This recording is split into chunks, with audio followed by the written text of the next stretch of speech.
इस वक्त हमारे साथ संतूर वादक शिव कुमार शर्मा जी भी जुड़ गए हैं। शिव कुमार जी, आज भारतीय शास्त्रीय संगीत के लिए एक बहुत बड़ा झटका भारतीय शास्त्रीय संगीत को मिला है। पंडित रविशंकर हमारे बीच नहीं रहे।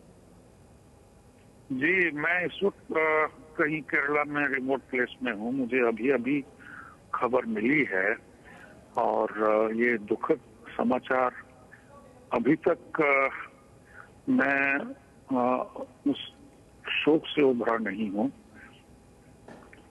यकायक ये खबर आ गई है और पंडित जी के साथ मेरा जाती तौर पे मैं कह सकता हूँ 50 इयर्स का रिलेशनशिप था और ये बहुत बड़ा एक इंडियन क्लासिकल म्यूजिक के लिए ही नहीं, मैं कहूँगा पूरी दुनिया के लिए ऐसे कलाकार जो थे वो एक देश की हद में नहीं थे, वो पूरे दुनिया के कलाकार थे और दुनिया भर के म्यूजिक के चाहने वाले उनको प्यार करते थे और मैंने उनको बहुत करीब से देखा है पिछले 50 सालों में। और मेरी शुरुआत पंडित रविशंकर जी से जो मेरी मुलाकात पहली हुई जी। मैं तब अपना होम टाउन जम्मू में रहता था। मैं इन दिनों तबला बजाया करता था, संतूर भी बजाता था और वो जम्मू रेडियो में प्रोग्राम करने आए थे और मैंने उनके साथ तबला संगत की थी। मेरी उनसे पहली मुलाकात थी और तब से मेरा जो उनसे एक रिलेशनशिप बना, वो इतना मुझे प्यार करते थे।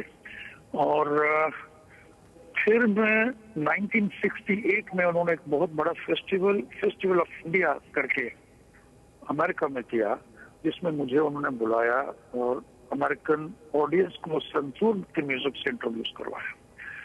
पंडित रविशंकर जी, देखिए आप उनका बचपन जो बीता जी। वो ऐसे लग्जरी में, वो पेरिस में रहते थे अपने बड़े भाई साहब के साथ, पंडित उदय शंकर जी के साथ। वो उनके ग्रुप में डांस करते थे और वहीं पर उन्होंने पढ़ाई लिखाई भी जो हुई वहां पर फ्रांस में ही हुई। फिर वो उस्ताद अलाउद्दीन खान साहब, बाबा अलाउद्दीन, जो मैहर में मध्य प्रदेश में छोटी सी एक जगह है, उनको सितार सीखना था तो वो सब छोड़ करके, सब त्याग करके जिसको कहते हैं, वहां चले गए। और वहां पर जिस किस्म की जिंदगी थी, एक रिमोट प्लेस विलेज में कहीं जाकर के रहना, जो शख्स इस किस्म की लग्जरी का आदी हो, सब छोड़ छाड़ करके उन्होंने कई वर्षों तक बाबा से तालीम ली। और फिर जो कलाकार जो बने, सितार तो बहुत अरसे से बज रहा था, लेकिन सितार को उन्होंने एक नई भाषा दी, नई ग्रामर दी और उसको फिर उन्होंने बाहर के देशों में हमारे संगीत को जो उन्होंने पहचान दी है, वो उसके पहले कभी नहीं बनी थी। और वो उसको इसलिए दे पाए कि उनकी जो सोच थी कि वेस्ट की ऑडियंस को अपने म्यूजिक के साथ जोड़ना है, तो ये लोग बिल्कुल अशिक्षित है हमारे म्यूजिक के बारे में, उनको थोड़ा समझाना पड़ेगा, उनको सिखाना पड़ेगा। तो उनकी एक इस तरीके की सोच ने हमारे संगीत को पूरी दुनिया भर में पहुंचा दिया। और पंडित रविशंकर जी केवल एक महान सितार वादक ही नहीं थे, बहुत बड़े कंपोजर थे और उन्होंने वर्ल्ड वाइड बाहर की फिल्मों में भी कंपोज किया, हिंदुस्तान में भी किया, कई म्यूजिक बैलेज उन्होंने बनाए और कितने लोगों को सिखाया और कितने लोगों को इन्फ्लुएंस किया। आप देखिए, यूदी मेनुन जैसे म्यूजिशियन जो वेस्टर्न क्लासिकल के सबसे बड़ा नाम आज तक समझा जाता है, उन्होंने भी पंडित रविशंकर जी को सुना तो उनके साथ उन्होंने बजाया, रिकॉर्ड किया। और एक तरफ तो ये है और दूसरी तरफ जॉर्ज हैरिसन जो एक पॉप म्यूजिशियन थे, वो टोटली, मुझे ये मौका मिला, हम लोग 1974 में टूर किए थे अमेरिका में, कनाडा में, और जिसमें कुछ हम लोग इंडियन क्लासिकल म्यूजिशियन थे, पंडित रविशंकर जी, मैं, पंडित हरिप्रसाद चौरसिया, उस्ताद सुल्तान खान साहब, उस्ताद अल्लाह रखा खान साहब और जॉर्ज हैरिसन। और जॉर्ज हैरिसन ने स्टेज पर आकर के ये कहा कि this man has changed my life, I knew the meaning of life after meeting him. तो इतना बड़ा एक अकेले शख्स का इन्फ्लुएंस पूरी दुनिया भर में हो, और उनके नाम का तो मैं आपको ये बताऊं कि मेरा तजुर्बा ये है, आज तक कोई भी हिंदुस्तानी म्यूजिशियन बाहर ट्रैवल कर रहा होता है और वो साज देखते हैं, वहाँ के इमिग्रेशन के ऑफिसर हों, कस्टम के हों, पोर्टर्स हों एयरपोर्ट के ऊपर किसी भी देश में, तो इंडियन इंस्ट्रूमेंट और रविशंकर एक ही नाम जबान पर आता है। ये एक आसान बात नहीं है लाइफ टाइम में करके जाना। और दूसरे, मैं अभी किसी से कह रहा था कि पंडित जी आध्यात्म से भी बहुत जुड़े हुए थे, उसकी भी उनको बहुत रुचि थी और उनके संगीत में उसका भी योगदान था। उन्होंने जो अपनी कंपोजिशंस की, उसमें हमारा जो भारत की संस्कृति है उसको भी उन्होंने उसमें लाया। और उसके अलावा वो बहुत मॉडर्न भी थे, बहुत मॉडर्न थिंकिंग वाले आदमी थे और उनको मालूम था कि ऑडियंस के साथ कैसे कनेक्ट होना है। उनको मालूम था कि स्टेज पे परफॉर्म करना है तो एक आर्टिस्ट को कैसे आना चाहिए, कैसे परफॉर्म करना चाहिए, टाइम फैक्टर क्या चीज होती है। और उनको मेरी खास मेरे से उनकी लगाव का कारण ये था कि उनको सेंस ऑफ ह्यूमर वाले पर्सन बहुत पसंद थे। तो हमारा गप्पों का और जोक्स के सेशन हुआ करते थे घंटों तक। तो एक ऐसे व्यक्तित्व जो जिनको हमने खो दिया है। लेकिन मैं ये कहूँगा कि वो शारीरिक तौर पे इस दुनिया को छोड़ गए हैं, लेकिन उनका संगीत जो है वो आने वाली सदियों तक रहेगा और संगीतकारों को और सुनने वालों को वो हमेशा कुछ ना कुछ देता रहेगा। जी, शिव कुमार जी, हमारे साथ वरिष्ठ पत्रकार दिबांग भी जुड़े हुए हैं। दिबांग आपसे बातचीत करना चाहते हैं। जी दिबांग। कुमार जी, मैं प्रणाम करता हूं आपको और मैं आपका ध्यान दिलाना चाहूंगा 1974 में एक बड़ी मशहूर तस्वीर है जो क्लाइव एरोस्मिथ ने खींची है, जिसमें जॉर्ज हैरिसन, रविशंकर और उनके साथ एक बिल्ली है जिसका नाम बिल्ली है और पीछे आप बैठे हुए हैं, आपके साथ अल्लाह रखा जी हैं, कार्तिक कुमार है। हाँ दिवान जी, ये मैं आपको बताऊंगा 1974 में है पंडित जी ने एक फेस्टिवल किया था।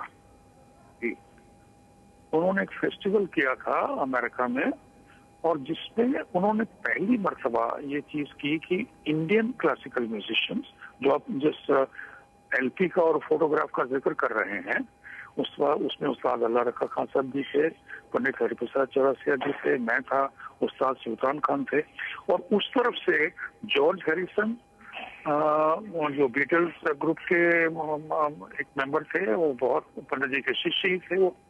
और वो कार्यक्रम हम लोगों ने करीब 40-45 कार्यक्रम अमेरिका और कनाडा में दिए थे। और उसकी मतलब ये पंडित जी की ही सोच थी कि ये जो पॉप सुनने वाले लोग हैं वो हमारे शास्त्रीय संगीत को भी सुने। और ये आलम होता था जिसका मैं जिक्र अभी कर रहा था कि जॉर्ज हैरिसन आकर के स्टेज पर बोलते थे, उनको दंडवत प्रणाम करते थे और कहते थे कि this man has changed my life. और वो पूरे इंडियनाइज्ड हो गए थे। और ये मतलब शक्ति थी पंडित रविशंकर जी के संगीत की। और वो एक यादगार प्रोग्राम रहा और मुझे इस बात का एक बहुत ही मेरे लिए सौभाग्य की बात है कि I was part of that such great experience. और 20-25 हजार 30 हजार की ऑडियंस। और क्योंकि वो George Harrison was one of the most popular musicians in the world and so was Pandit Ravi Shankar ji. तो लोग रात को, पिछली रात को यंग लोग आकर के स्टेडियम में प्रोग्राम हुआ करते थे, बैकपैक लेकर के सो जाते थे कि सुबह टिकट बॉक्स ऑफिस खुलेगा हम टिकट खरीदेंगे। तो ये उनकी पॉपुलैरिटी का आलम था। तो उन्होंने, अच्छा, ये सब होने के बावजूद बात ये है कि आदमी बहुत पॉपुलर हो जाता है जब अपने म्यूजिक को डाइल्यूट कर दे, कंप्रोमाइज कर ले। उन्होंने अपने म्यूजिक के साथ कंप्रोमाइज नहीं किया, अपना संगीत जब भी बजाया। और मैं इसका साक्षी हूँ क्योंकि इतनी दफा मैंने उनके साथ टूर किया, मैं भी बजा रहा हूँ, वो भी बजा रहे हैं। ये अलग बात है, कई लोग क्रिटिसाइज करते थे कि शॉर्ट कर दिया, लेकिन वहां टाइम की बंदिश रहती है। लेकिन उन्होंने रागदारी को राग की जो ग्रामर है, उसकी जो सिस्टम है, उसको हमेशा मेंटेन किया और बल्कि उन लोगों को सिखाया, उनको तालीम दी। और इतने मतलब जब आप उनसे मिले तो आप यकीन नहीं कर सकते थे कि आप उस शख्स से मिल रहे हैं जिसको दुनिया पूछती है। इतने सिंपल थे, घुल मिल के बैठ जाते थे। अरे यार बहुत दिन हो गई हंसे हुए, कोई जोक सुनाओ। और खाने के बहुत शौकीन थे और उनको अच्छा खाने का बहुत शौक था। और कहीं से भी घर से खाना, किसी दोस्त को शिष्य को बोलेंगे बहुत दिन से वो बंगला मच्छी खाए हुए बहुत दिन हो गए, अमेरिका में है, बनवा के लेके आओ। तो बहुत अच्छा समय उनके साथ बीता है। और बड़ी आप सही कह रहे हैं कि कई बार मैं उनसे मिला, बड़ी उनके अंदर एक बहुत सादगी थी, एक बहुत सादगी थी। बहुत बड़ा आपको बिल्कुल भनक नहीं पड़ेगी कि कोई मतलब आप ऐसे बड़े लेजेंड से मिल रहे हैं, जिससे मिलेंगे इतने प्यार से मिलेंगे। ये चीज खूबी जो है, मैं समझता हूँ जो अध्यात्म से जुड़ा हुआ है, रहता है, उसी के पास रहती है, नहीं तो दिमाग खराब हो जाता है। ये आप सही कह रहे हैं। और आपने कहा कि उन्होंने जो राग का जो पक्का राग था उसको बनाए रखा, पर उन्होंने बाकी संगीतकारों के साथ भी बताया, जॉर्ज हैरिसन हो, यहूदी मैन्युअल हो, हो, वो भी उन्होंने किया। वही मैं कहता हूँ कि एक्सपेरिमेंट भी उन्होंने किए और बहुत मॉडर्न चीजें भी की, और अपने संगीत की जो खूबी थी उसको भी बरकरार रखा।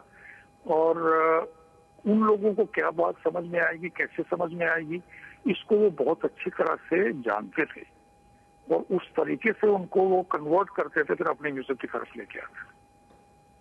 क्या आपको लगता है कि ये जो उदय शंकर जी के साथ बहुत कम उम्र से ही उन्होंने दुनिया भर का दौरा करना शुरू किया, क्या ये उसकी वजह थी कि उनको नहीं, ये बिल्कुल आपने दिमाग बिल्कुल सही बात कही है, क्योंकि उनका जो युवा उम्र थी उसमें जो उनको उदय शंकर जी मास्टर मतलब परफॉर्मर थे और उनको इस चीज की इतनी अध्ययन किया हुआ था कि स्टेज परफॉर्मेंस क्या होती है, लाइटिंग क्या होती है, स्टेज पे कैसे कपड़े पहन के जाना है, स्टेज पर कैसे बैठना है, कैसे बात करनी है। मैं समझता हूँ पंडित रविशंकर जी को वो शिक्षा उनके बड़े भैया से मिली और उसका उन्होंने बखूबी बहुत सही ढंग से इस्तेमाल किया। और मैं ये कहने में हिचकूंगा नहीं, उसके पहले शास्त्रीय संगीतकार जो होते थे उनको इस चीज का ज्ञान नहीं होता था कि स्टेज पर बैठ के बजाना और कैसे प्रेजेंटेशन होना चाहिए, चाहे वो बहुत बड़े म्यूजिशियन होते थे।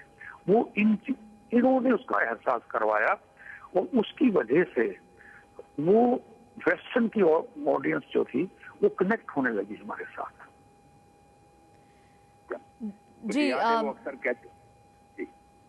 जी शिव कुमार जी, एक और बड़ी बात मुझे याद है कि जॉर्ज हैरिसन ने ही उस वक्त कहा था कि विश्व संगीत के पितामह हैं, और ये जो विश्व संगीत के पितामह की संज्ञा जॉर्ज हैरिसन ने दी थी। आप भी वाकया बता रहे थे कि वो स्टेज पर जॉर्ज हैरिसन खड़े हो जाते थे, दंडवत प्रणाम उनके सामने करते थे।